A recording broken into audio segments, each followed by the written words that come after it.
शुरुआत। बोलिए 9 8 7 7 6 6 5 5 4 2 3 2 1 स्टार्ट।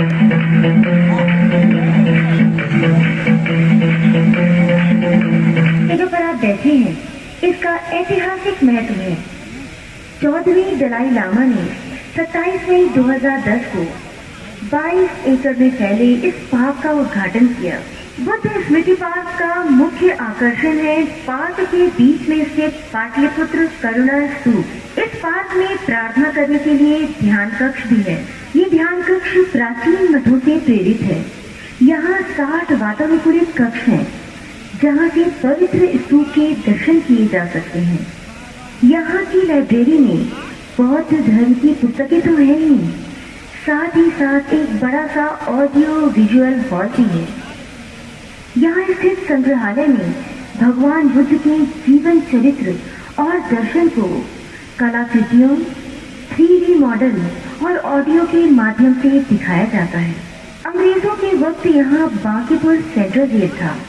हम इतिहास के बीते दिनों में तो नहीं जा सकते, पर इस लेजर शो के माध्यम से हम ये देख सकते हैं कि हमने अपनी यात्रा कहाँ से शुरू की और कहाँ तक पहुँचे हैं।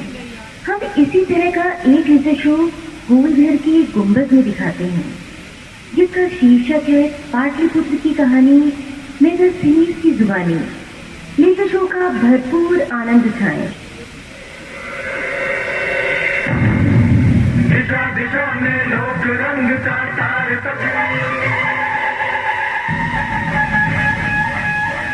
इतिहास के बीते दिनों में तो हम पीछे नहीं लौट सकते, पर हम ये तो देख सकते हैं कि हमने अपनी यात्रा कहां से शुरू की और कहां तक पहुंचे हैं। तो चलिए बिहार के इतिहास को समझने की कोशिश करते हैं। बिहार ने सभ्यता के इतिहास के हर चरण में भौतिक उपलब्धियों पर दार्शनिक उपलब्धियों को वरीयता दी है। यही कारण है कि हर संक्रमण के दौर में लोगों ने बिहार की तरफ रुख किया है।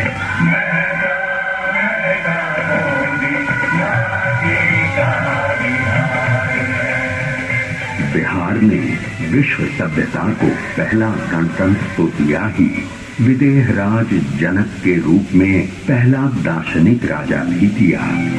ये भी विश्व सभ्यता में एक अद्भुत उदाहरण है कि जिस बिहार में आस्तिक दर्शन का सूत्रपात हुआ, उसी भूमि पर जैन एवं बौद्ध जैसे अन्य दर्शनों का भी सूत्रपात हुआ। वर्चस्ववादी संस्कृतियों के विरोध में यहाँ से आवाजें लगातार बुलंद होती रही हैं। आइए चलिए बिहार की कहानी की शुरुआत करते हैं।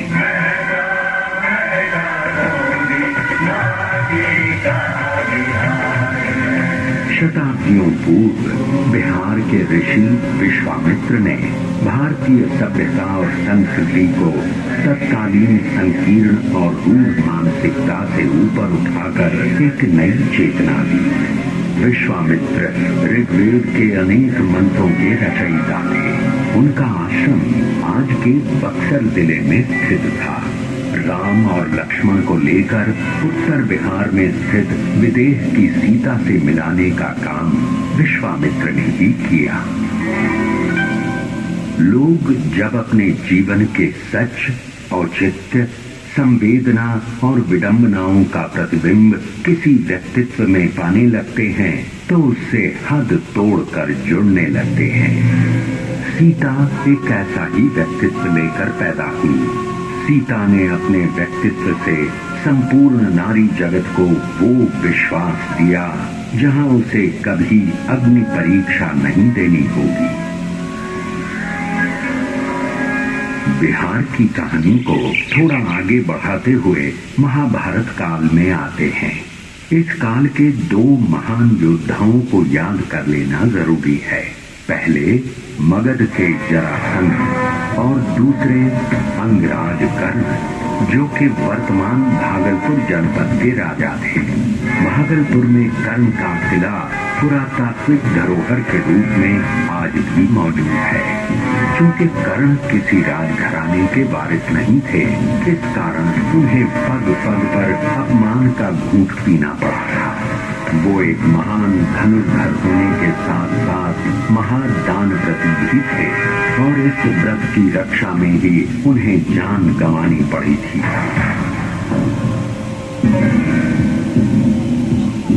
चलिए बिहार की कहानी को थोड़ा और आगे बढ़ाते हैं और ईसा पूर्व 6ठी शताब्दी में पहुंचते हैं। विश्व के इतिहास में ये वो दौर था जब पुरानी मान्यताओं को चुनौती दी जा रही थी। चीन में कन्फ्यूशियस, यूनान में सुकरात और भारत में बिहार की भूमि से महावीर और बुद्ध के दर्शन का नवोन्मेष हो रहा है।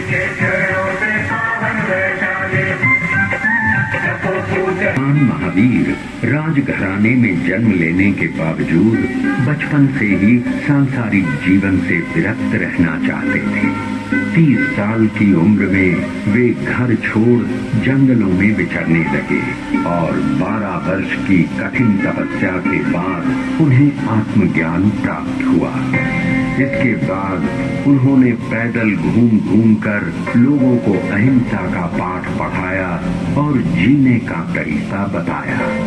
उनका एक प्रमुख दर्शन था अनेकांतवाद। इस दर्शन के अनुसार सच को देखने का सबका अलग अलग नजरिया होता है और जब तक हम सत्य को हर एक नजरिए से परख नहीं लेते, तब तक संपूर्ण सत्य को नहीं समझ सकते। जब महावीर स्वामी केवल ज्ञान की शिक्षा दे रहे थे, लगभग उसी समय एक और महापुरुष सिद्धार्थ गौतम मगध के जंगलों में ज्ञान प्राप्ति के लिए घोर तपस्या में लीन थे। इतिहास इस बात पर मौन है, पर हो सकता है महावीर और सिद्धार्थ गौतम मगध के जंगलों में एक दूसरे से मिले होंगे। आज से ठीक 2600 साल पहले वो भी क्या दृश्य था जब सिद्धार्थ गौतम ने गया से 15 किलोमीटर की दूरी पर निरंजना नदी के तट पर पीपल के वृक्ष के नीचे अंतिम ध्यान किया था।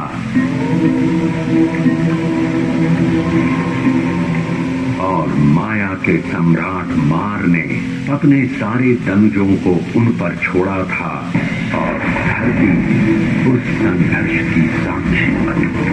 संपूर्ण बौद्ध जगत में बोध गया कि इस जगह को यूं ही ब्रह्मांड का केंद्र नहीं माना गया है। बुद्ध ने बताया कि 2 अतिवाद हैं, एक तरफ जीने का भोग और दूसरी तरफ आत्मदमन। एक है खाओ पियो और मौज करो क्योंकि कल मृत्यु है। दूसरा कहता है सारी इच्छाओं को मार डालो क्योंकि इसी के कारण पुनर्जन्म लेना पड़ेगा। उन्होंने इन दोनों रास्तों को छोड़ने को कहा। वे मध्यम मार्ग के विश्वासी थे, जो न प्रवृत्तिवाद है न निवृत्तिवाद। अब हम बात करते हैं मगध के राजा बिंबिसार की। ईसा पूर्व 6ठी शताब्दी में देश छोटे छोटे जनपदों में बटा हुआ था, पर बिंबिसार के नेतृत्व में पहली बार मगध एक साम्राज्य के रूप में विकसित हुआ। जैन और बौद्ध दोनों राजा बिंबिसार को अपने करीब मानते थे। इन्हीं दिनों गंगा के उस पार वैशाली में लिच्छवियों का गणराज्य स्थापित था। वहां की आम्रपाली अपनी सुंदरता, नृत्य कला, गायन वादन के लिए विश्व प्रसिद्ध थी। भरपूर वैभव के बावजूद उसने बुद्ध की शिष्या बनना स्वीकार किया और अपनी संपत्ति संघ को दान में दे दी।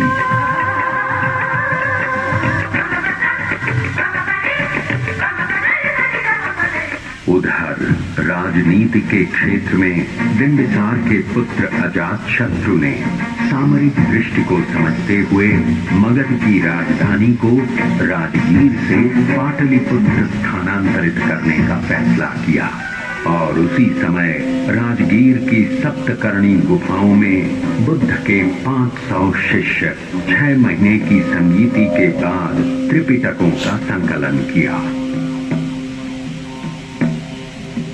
बिहार की कहानी को और आगे बढ़ाते हैं और ईसा पूर्व 3री सदी के पाटलिपुत्र में पहुंचते हैं। अरे ये क्या, यूनान का राजदूत मेगास्थनीस यहाँ प्रवासी जीवन बिता रहा है। गंगा तट का ये शहर करीब 9 मील लंबा है और 1.5 मील चौड़ा है, जो कि तत्कालीन रोम से कम 2 गुना बड़ा है। शहर चारों ओर लकड़ी की दीवारों से घिरा है। लगभग 570 बुर्ज हैं और आने जाने के लिए 64 दरवाजे बने हुए हैं।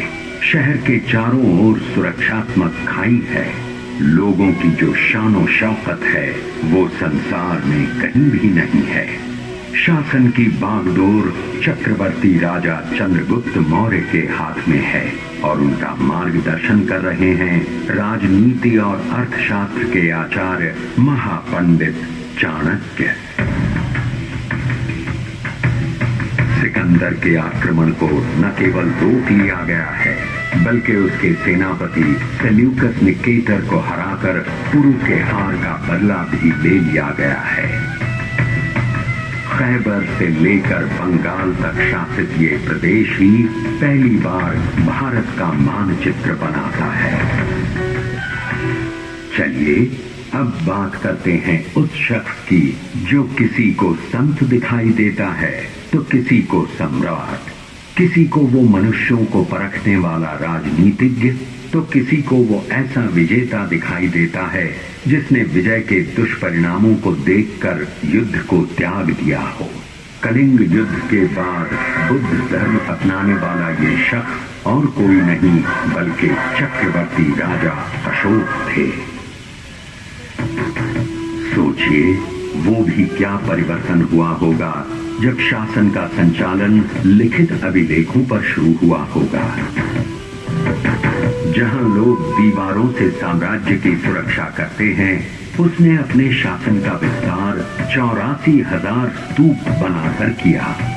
सचमुच अद्भुत थी राजा अशोक की सोच और ये कोई आश्चर्य नहीं कि आजादी के बाद राष्ट्रीय ध्वज में अशोक के धर्म चक्र को अपनाया। तो ये रही बिहार की ईसा पूर्व की कहानी। अब हम चलते हैं प्रथम शताब्दी के उस काल में जब वाल्मीकि रामायण का पुनर्गान और महाभारत का पुनर्पाठ हो रहा था। वैदिक संस्कृत पाली तथा प्राकृत मरणासन्न दौर में पहुंच चुकी थी और महर्षि पतंजलि लौकिक संस्कृत का अभूतपूर्व विकास कर चुके थे। मजे की बात यह है कि संस्कृत का केंद्र अब तक्षशिला से हटकर मगध आ गया था। अब संस्कृत यहाँ के बिहारों में ज्ञान का माध्यम हो चुका था। गणित, विज्ञान, चिकित्सा सब कुछ संस्कृत में थे। सिल्क मार्ग का विकास हो चुका था और एशिया के विभिन्न देशों से लोग यहाँ खींचे चले आ रहे थे। 5वीं सदी में फाहियान मगध आते हैं और अपनी डायरी में लिखते हैं कि यहाँ के शहरों में खूब वैभव है, लोग दान दक्षिणा में आगे हैं, मृत्यु दंड प्रचलित नहीं है, बौद्ध और हिंदू धर्म एक साथ फल फूल रहे हैं। और अब बात करते हैं पाटलिपुत्र से 30 किलोमीटर की दूरी पर अवस्थित उस जगह की जिसे आज तरेगना कहते हैं।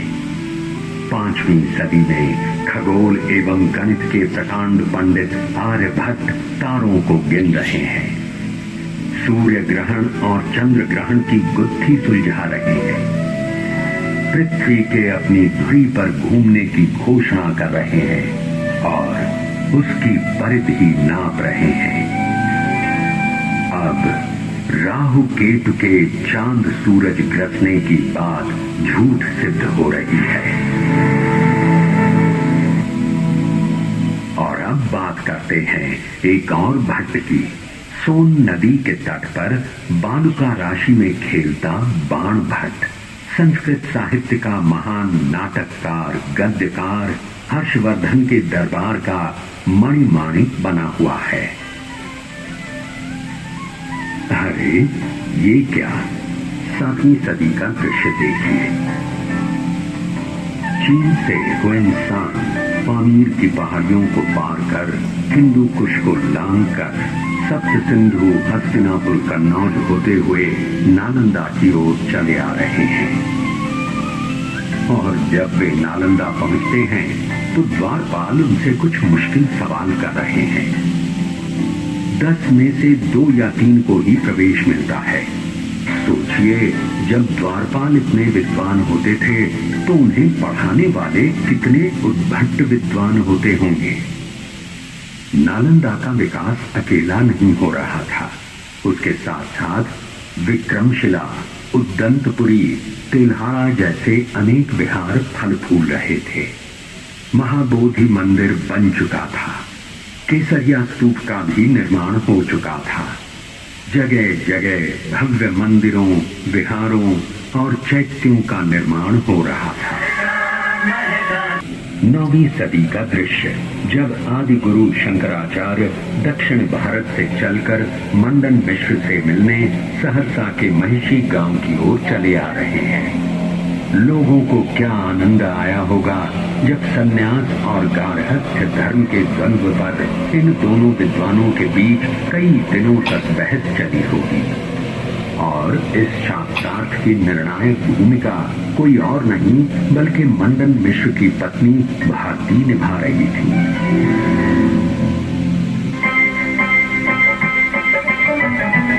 वो ताकत थी कि लोग हर तरफ से खींचे चले आ रहे थे।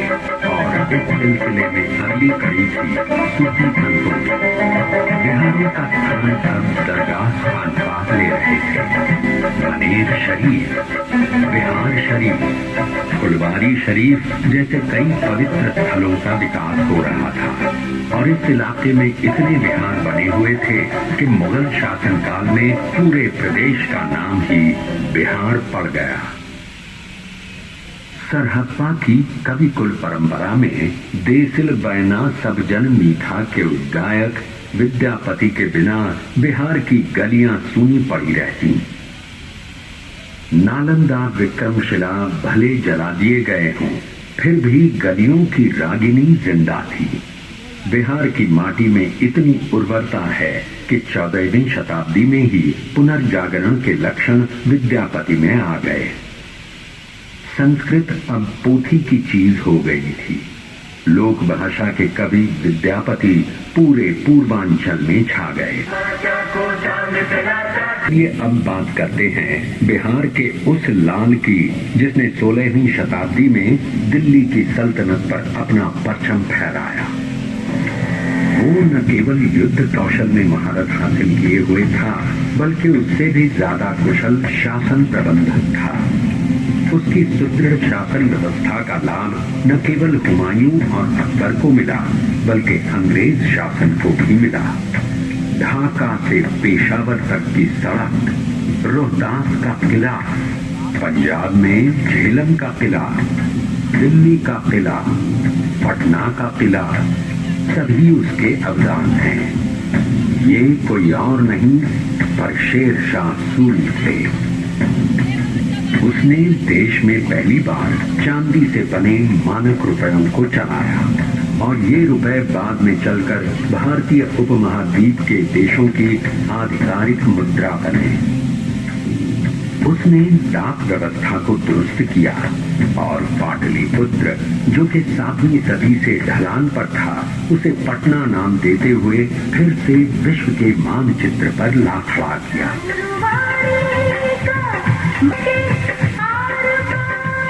में गुरु गोविंद सिंह उस वक्त पटने में ही सूफी संत बीखन गाते हैं और उनके नाम आज भी बीखना पहाड़ी मोहल्ला है। सूफी संत बीखन जब गोविंद राय से मिले तो उन्होंने भविष्यवाणी की कि ये सूर्य जैसा तेजस्वी, वायु जैसा गतिमान और गंगा जैसा पवित्र होगा। और गोविंद राय ने बचपन में ही मगध के इतिहास का संपूर्ण व्यक्तित्व धारण कर लिया। ज्ञान, कर्म और भाव का संपूर्ण समन्वय।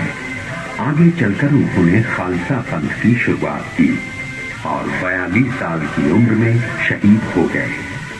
आज भी पटना का तख्त सिख धर्मावलंबियों के लिए अकाल तख्त के ठीक बाद आता है।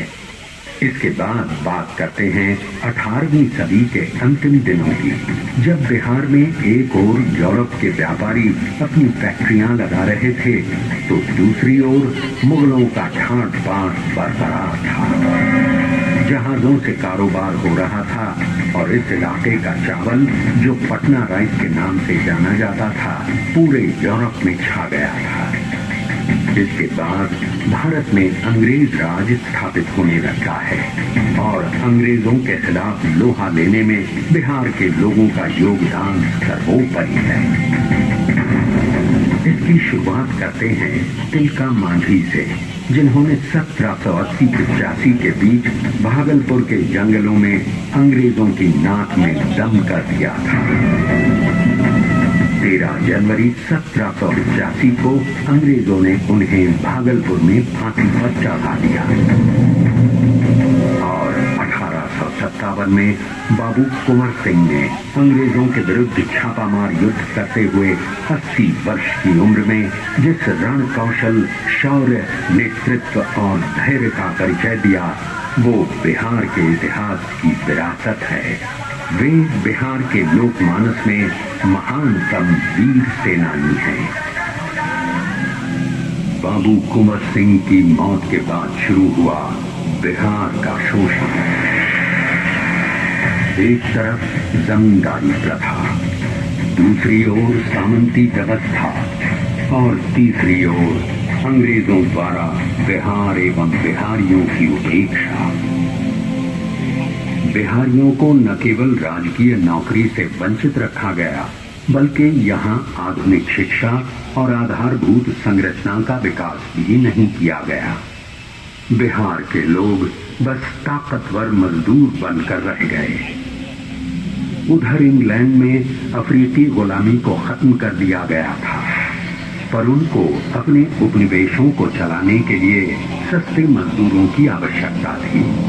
अपनी चालाकी दिखाते हुए अंग्रेजों ने 5 वर्ष का एग्रीमेंट करवाकर बिहार के मजदूरों का निर्यात प्रारंभ किया।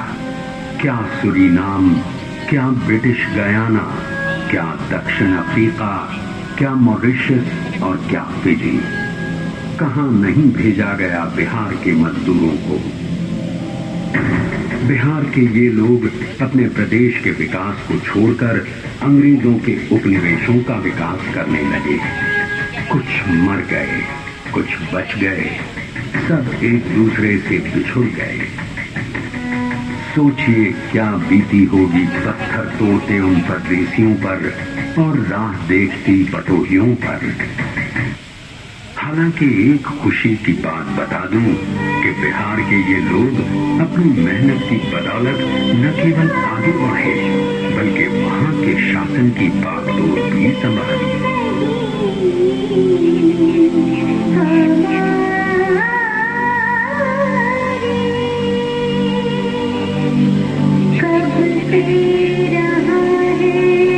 बिहार ने एक से एक क्रांतिकारी को पैदा किया, जिसने अंग्रेजी हुकूमत के खिलाफ आवाज उठाई। आप सब लोग जानते हैं खुदीराम बोस को, जिन्होंने अंग्रेजों पर बम फेंका और इसके बाद हंसते हुए फांसी पर चढ़ गए। भारत में पहली बार चंपारण की धरती पर सत्याग्रही गांधी का अवतरण हुआ और चंपारण का किसान आंदोलन महात्मा गांधी की नेतृत्वकारी क्षमता का प्रतिमान बन गया। और इस क्रांति की पराकाष्ठा हुई 11 अगस्त 1942 को, जब पटना सचिवालय का तिरंगा फहराने की कोशिश में अंग्रेजों की गोली से 7 किशोर शहीद हो गए। बिहार के सपूतों की ये शहादत समूचे विश्व में अपने तरह का अकेला उदाहरण उस शख्स की जिसकी उत्तर पुस्तिका पर लिखा है, examining is better than examiner. जी हाँ, हम बात कर रहे हैं देश रत्न डॉक्टर राजेंद्र प्रसाद की। प्रतिभा के सेनानी, अथक जन सेवा के संकल्पी, अद्वितीय गद्यकार, संविधान सभा के अध्यक्ष और 2 बार बने भारत के राष्ट्रपति सचमुच एकमात्र हैं।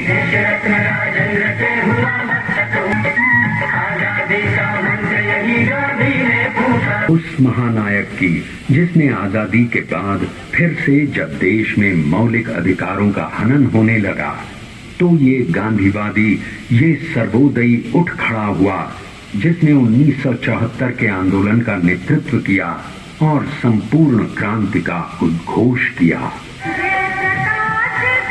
जी हाँ, हम बात कर रहे हैं लोकनायक जयप्रकाश नारायण की।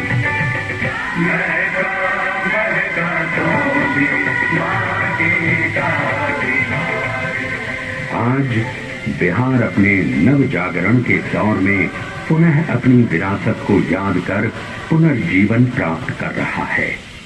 भगवान बुद्ध के चारों पट्ट शिष्य महाकश्यप, सारिपुत्र, महामोगलायन, आनंद हमें लुभा रहे हैं। जगह जगह पर ऐतिहासिक स्मृतियां ताजा हो रही हैं। लड़कियां साइकिल पर सवार होकर आत्मविश्वास के साथ स्कूल जा रही हैं। महिलाओं को पंचायतों में 50% भागीदारी।